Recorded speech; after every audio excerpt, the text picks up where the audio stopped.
Crusaders Live here with Coach Frazier again. Coach Frazier, Week 3 loss. Crusaders now go to 2-1. Coach, just initial thoughts after the game. Yeah, maybe. Winning at halftime, we had our opportunities to, win that game. But give a lot of credit to Belleville East. They're good. Our senior-heavy team. I think they're going to do some damage in 8A playoffs. I think they're one of the better teams in the area, and I think. Our youth showed up in some spots. And some really big, strong physical guys in certain areas, and I think that wore on us in the second half a little bit, and it affected our ability to execute offensively. And they popped a couple on so look, school like that, 2,500 kids, and being up at halftime. I'm not a moral victory guy, but I think it's clear we had our opportunities to win that game. And, we got to get better from it. Coach, you're huge on doing the little things right. What little things did not go our way, or what did we not do right on Friday? Yeah, there's a lot. It's just and good teams expose fundamental flaws, right? Again, we left our feet at point of contact. We didn't move, drive feet at point of contact. Defensively, we're talking about. Did overall a good job of communication shifts until we got to the third quarter. We had some whiffed or missed blocking assignments up front. We had, some route issues or landmark spots, right? Like where, maybe against another team, missing by a five-yard margin is not as big of a deal. Against a good team it is. We had decision-making issues, quarterbacks at times. There's not a position you can look at that didn't have some fundamental flaws in that game that but that's why you play that game. If you win it, you obviously have improved a lot in order to be able to win a game against a big time, large school, probably playoff opponent. And then if you lose the game, you get to understand exactly what your flaws are and then what you have to get better at to be able to be successful. Going off what you were saying, that you guys were up at halftime, what was your main message to your team at half, to stay in the game? Yeah, again, big games, you kind of go in kind of three phases, right? Somebody punches first, right? Second thing that happens is there's a wave of adversity. Somebody's going to falter, somebody's going to overcome. So you kind of look at the first half. I think they kind of punched us first a little bit. We sputtered offensively, but then, they did too. And then overcoming adversity, we came up with the score we had to have. So, we kind of won those two phases. And then that second half is kind of being able to, impose your will after those two things, right? And I think, where the first two games we imposed our will on our opponents, the third quarter of that game, they kind of got us a little bit. And then got us in a hole. We had a tough, playing from behind the sticks all night on offense. There's only so many 3rd and 10 calls you have, right? So we, look, we learned a lot from it, but that's kind of the story of what happened. Then I have a follow-up one as well. Late in that second quarter, I believe, I don't know how many seconds were left, maybe about a minute. Whenever we had the ball on the 3-yard line, is there any consideration on going for that instead of just taking the 3 points, maybe to get a little bit more momentum building up into the second half? We did talk about it, and I just couldn't walk away from that drive without points. Yeah. That's what it was. If it was on the 1-yard line, it would have been a lot tougher decision, but just that was where I was. I couldn't walk away in this first half without points on that drive. You already mentioned youthfulness in the team, but I know one that really sticks out to me is Logan Thompson. He had a really good run, and it just gets called back by a flag. Yeah. It seemed like a lot of undiscipline on the line. And how do you overcome that? You think that just comes with each week, or yeah, that was on a kickoff, and it was holding, right? If your feet, moving your feet disallows holding, right? So, there's some stuff we have to work on there, right? There were other opportunities that maybe I didn't agree with, some of the things that happened in that course, but that's football. It's high school football. There's going to be you're going to be on the good side of the pot and the negative side of calls, and it's your job to kind of overcome or to take advantage of those opportunities. I don't think that as far as officiating didn't have a large impact on who won this game, right? But that we had our opportunities, and when big plays happen, we can't have penalties. Yeah. So you brought up a lot of we did have a lot of third and distance situations, third and longs. I just felt like we couldn't get the run game going, whether that's up front or wherever it was. But how do we just kind of, even on first and second down, we just get a little more momentum if that run game isn't working? Yeah, I mean, and part of it was they had a few good players in that. So where normally we're 2nd and 5, after a first down run or whatever. Play calling gets harder when you're 2nd and 10. And you're trying to get the third manageable. If you don't, then you're 3rd and 7. So then you start to lose faith in the run game, and they're all the coaches go through that same spiral, right? Yeah. So there's not good options. Defense coordinator, I call our defense. If I got them in 3rd and 7 plus, I limited a lot of what they could do. They're limited. What do you call them, right? Especially when we got 2-man or whatever it might be, right? So, with that said, you've got to find a way to get in the sticks. And if the run game's not there, we have to do it.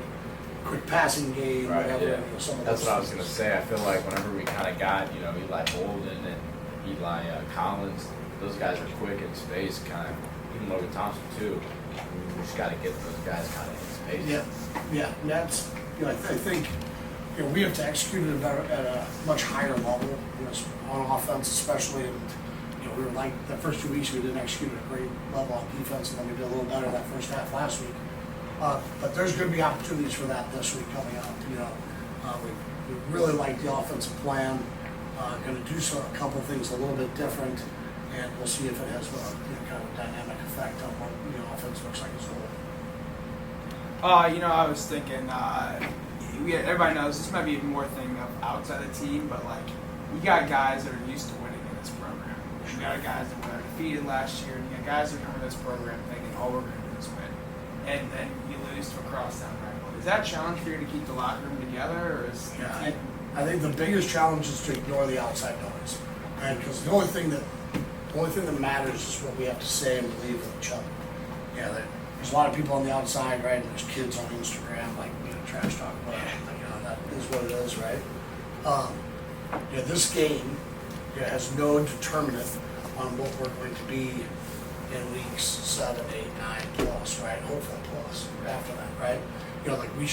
Winning or losing this game, we should get better from it. And if we grow from that, we're going to be happy with the results at the end of the year. So, hardest thing is to ignore anybody talking outside of our collective team. All that matters is how we feel about each other and how we feel about the game and how we're going to execute. Nothing else matters. Hard to do, easy to say. Yeah. Right, but that's the key. Moving on to this week, up against Marion. Last time we played them was back in 22, I think. Yeah, that sounds right. Was there any noticeable changes? Back then they were more of a wing T offense. Was there any more noticeable changes that you've seen? So Kerry Martin was the head coach. He was like a legendary head coach actually. When he was young, he coached against Coach Schott in school. He since was retired. I think I still see his name on staff, so it must be an assistant. But one of their longtime assistants, Coach Dunning, took over. He was defense coordinator. They've always kind of had both aspects of their offense, where they would be 10 personnel spread team, or operating out of gun or pistol, and then they'd have segments. They'd come out in the 3rd quarter and they'd be in this foot-to-foot stuff, scrum-looking offense, right? Where it's not traditional flexible or double tight, double wing stuff. This is gap scheme, but we're trying to pull guys around and do different things. They're not doing that as much this year, but it's still there. They did it 4 or 5 times on the films I saw, so they still carry it in red zone, some other places, and I'm sure it'll show up again. But I think their MO more is let's get our skill guys in space and try to get them the ball. We talked to Coach Tripp on some of the big players on Marion, number 7, number 11. You mentioned number 7 or number 11 both being vertical threats. Yeah. How do you limit big plays from those guys? Yeah, I think we got same way Johnson Kidd that Logan did a good job on. Number 7's been a vertical threat. he's torched the teams in both games that we have, right? So number one, we can't allow the quarterback to sit back there, take 3 steps, and then crow hop into a 40, 50-yard fade, right? So we gotta get pressure. 2, we gotta frustrate him at the line of scrimmage, and he's not just gonna be single covered all the time. Like we're gonna make sure that we're beating him up on line of scrimmage, and then there's something on the top at times. Same way with 11, he's a little bit more dynamic because he moves around in different places, and he'll catch the ball in different areas of the field. Probably a better ball carrier in space. Kind of the same deal. We just got to be aware of where he lines up, and then be physical both within the box and in pass rush, and then in whatever coverage we decide. So again, this week we kind of asked every week, who was the prediction for the offensive and defensive player. Okay, this week, we're back. Aki's going to be on less of a restriction. He actually played more than expected. So let me go Stephen Aki, and then I will go. You know what I'm going to do? I'm going to go with a lineman wild card pick. I'm going to go Lonnie Johnson up front to have a bunch of pancakes and be physical up front. I like the way our line's going to look this week's matchup. Yeah, kind of back to what Dak said. Our freshman year, actually, when we played Marion, we had a solid squad with the 3rd round of the playoffs. Yeah. What team would you have in a game? Our team now, or the Crusaders back then? What's your question? So what team Who would would I win? rather? Who would win? Yeah, would win. My freshman year team, and Grant Hoffman, Braylon, or now with Jake Noah. I think a head coach's job is to make sure that Grant Hoffman and those guys and that crew get to meet this crew and get to have that argument on their own, and then I don't have an opinion on it. Yeah. I get to sit back and watch them live. Media train. It's a little more fun for me just to laugh and let those arguments happen. Right? So this week, senior defensive back Lauren Green committed to McKendree. And last year you had a bunch of guys that went on and played at the next level. What does that mean to you as a coach, just being able to see your players grow and become players at the next level? For us, winning and our players becoming good citizens, and then eventually good fathers, all that stuff, right? I think that's really important, but just as important is seeing our guys be able to have the opportunity to go on and continue their athletic and academic careers. So going to the playoffs, winning playoff games for the state, that's certainly a goal. It's a goal for every program, but equally as important is to see those things happen, right? Because that's showing that our program has the ability to produce players like that, and Lauren's become family. He's a senior captain. He's earned everything he's gotten. He's going to be a good player for Coach Rafek over at McKendree, and I couldn't be more happy for him. I think it's a great fit. Okay. All right, Coach Frazier. Good luck this week. Good luck Thank tonight. you. Thank you.